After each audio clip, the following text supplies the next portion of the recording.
Hello viewers, welcome to Devanshika stories world. ఇప్పుడు మీరు వినబోతుంది భార్యాభర్తల గిల్లి కజ్జాలు స్టోరీలోని 5వ భాగం. నందు అంత డైరెక్ట్గా అడుగుతుంది అని ఎక్స్పెక్ట్ చేయని గౌతమ్ ఫస్ట్ షాక్ అయినా వెంటనే చిరునవ్వు నవ్వుతూ, అయ్యో నాకు అలాంటివి ఏవీ లేవండి. నేను కూడా పెద్దలు కుదిర్చిన సంబంధమే చేసుకోవాలని అనుకున్నాను.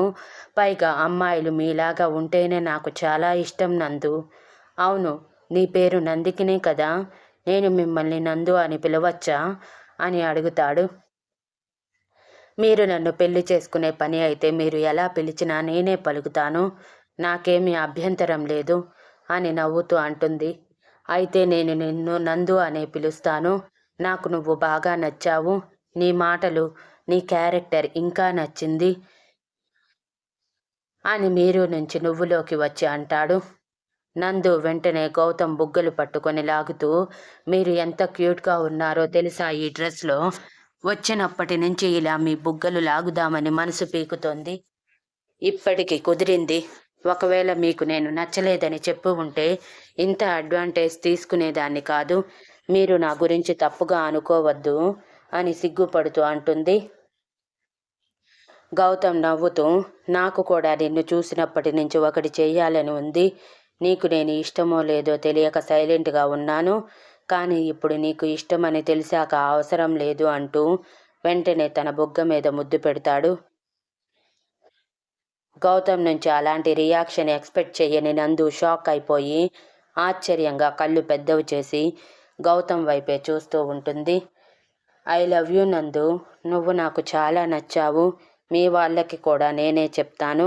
నువ్వు ఈ షాక్ నుంచి తేరుకొని నిదానంగా బయటికి రా అని మళ్ళీ మరొక బుగ్గ మీద కూడా ముద్దు పెట్టి మరీ బయటికి వెళ్ళిపోతాడు.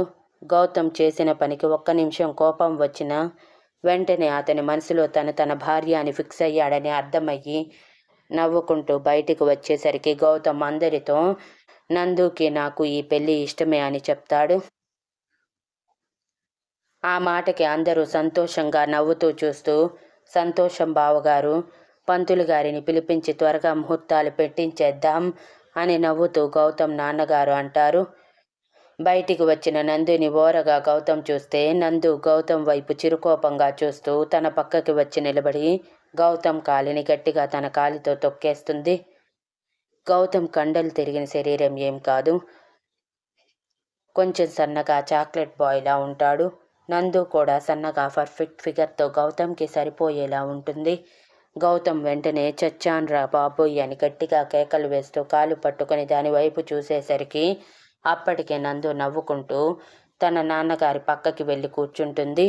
గౌతమ్ అమ్మగారు కంగారుగా గౌతమ్ దగ్గరికి వచ్చి, ఏమైందిరా, ఎందుకు అలా అరిచావు అని అడుగుతారు. గౌతమ్ నందు వైపు కోపంగా చూస్తూ, ఏమీ లేదు మమ్మీ, ఏదో కాళ్ళ మీద పడినట్టు ఉంది, కొంచెం నొప్పిగా అనిపించి అరిచాను అంతే, టెన్షన్ పడకు అని నవ్వుతూ అంటాడు. నందు ముసిముసిగా నవ్వుకుంటూ గౌతమ్ వైపు చూస్తూ ఉంటుంది. అదంతా అందరూ గమనించి ఇద్దరి మధ్య చిలిపిగా ఏదో జరిగిందని అర్థమై వాళ్ళల్లో వాళ్ళే నవ్వుకుంటారు. ఇంతలో నందు నాన్నగారు పంతులు గారిని పిలిపించి నిశ్చితార్థానికి వారం రోజుల్లో, పెళ్లికి నెల రోజుల్లో ముహూర్తం ఫిక్స్ చేస్తారు. అలా అందరూ మాట్లాడుకున్నాక నిశ్చితార్థం నందు నాన్నగారు చేస్తానని చెప్పి గౌతమ్ వాళ్ళందరినీ పంపించాక నందుతో, చాలా సంతోషంగా ఉంది నందు, వాళ్ళు కనీసం రూపాయి కట్నం కూడా వద్దన్నారు. పైగా అబ్బాయి చాలా మంచివాడు, నేను ఎంక్వైరీ కూడా చేశాను, ఏ చెడు అలవాట్లు లేవు, పైగా చాలా అమాయకుడిలాగా కూడా ఉన్నాడు, నీ నోట్లో పడ్డాడు, ఇక అతని పరిస్థితి ఏంటో అని గౌతమ్ మీద జాలి చూపిస్తూ అంటారు. నందు కోపంగా వాళ్ళ నాన్న వైపు చూస్తూ, అంటే ఏంటి నాన్న, నేను నీకు రాక్షసిలా కనిపిస్తున్నానా అని అడుగుతుంది. అది నేను ప్రత్యేకంగా చెప్పనవసరం లేదు, నువ్వు ఆల్రెడీ రాక్షసివే అని నవ్వుతూ చెప్పి, జస్ట్ జోకింగ్ నందు, కానీ అబ్బాయి చాలా మంచివాడు, అతనిని నొప్పించకుండా చూసుకో అని అంటారు. సరే అని చెప్పి నందు డ్రెస్ చేంజ్ చేసుకోవటానికి రూమ్లోకి వెళ్ళేసరికి గౌతమ్ నుంచి మెసేజ్ వస్తుంది.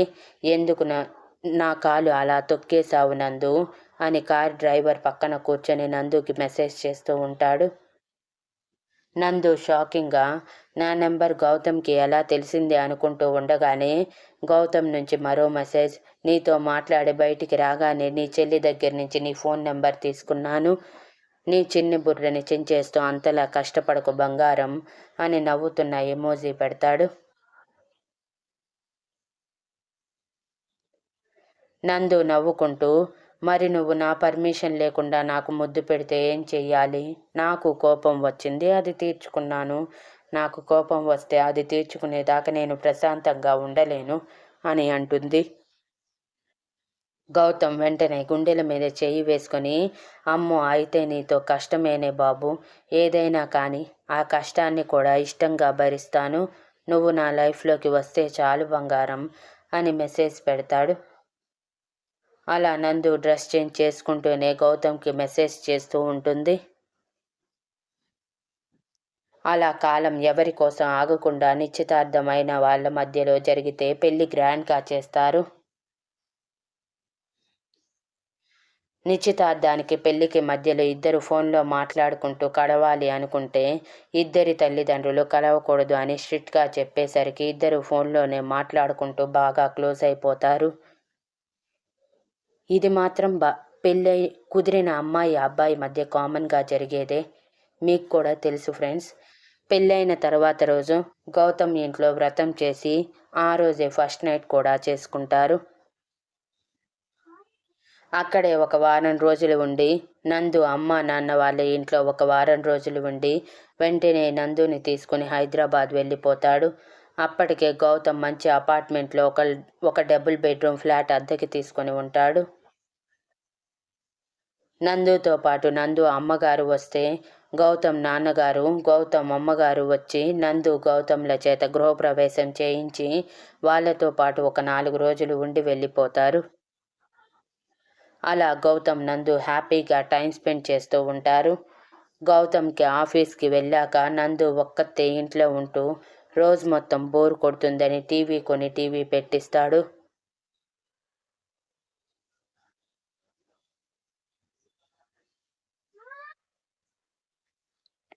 నందు హ్యాపీగా గౌతమ్ని కౌగిలించుకొని, గౌతమ్ నువ్వు ది బెస్ట్ హస్బెండ్ అని అంటుంది.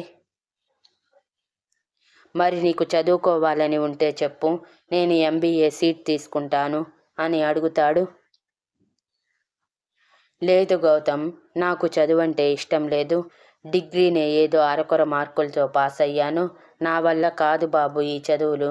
ప్రస్తుతానికి నీతో హ్యాపీగా లైఫ్ లీడ్ చెయ్యాలని ఉంది. ఆ తర్వాత మనకి పిల్లలు పుడితే ఆ పిల్లలతోనే నాకు రోజంతా సరిపోతుంది. అప్పటి వరకు ఇద్దరం కలిసి ఈ సిటీ అంతా చక్కర్లు కొడుతూ ఫుల్గా ఎంజాయ్ చెయ్యాలి కదా. అందుకే ఈ చదువు గిదువు నా వల్ల కాదు. నువ్వు సంపాదించు, నేను ఇంట్లో కూర్చొని తింటాను అని నవ్వుతూ అంటుంది. నందు మాటలకి గౌతమ్ నవ్వుకుంటూ, సరే మరి పిల్లల్ని కనే వరకు ఎంజాయ్ చేయాలి కదా, మరి ఎంజాయ్ చేద్దాం పదా అని చెప్పి నందుని ఎత్తుకొని బెడ్రూమ్లోకి తీసుకువెళ్తాడు. ఇప్పుడేంటి గౌతమ్, అది మధ్యాహ్నం పూట అని కంగారుగా అడుగుతుంది నందు. నాకు దొరికేదే 2 రోజుల హాలిడేస్. అందులో ఒకరోజు ఆఫ్టర్నూన్ వరకు వర్క్ ఉంటుంది. ఆఫ్టర్నూన్ నుంచి రెస్ట్ తీసుకుంటాను.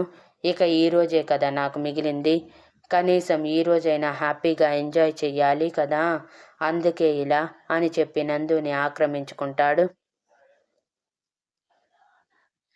Thank you for listening and please like, share, comment and subscribe.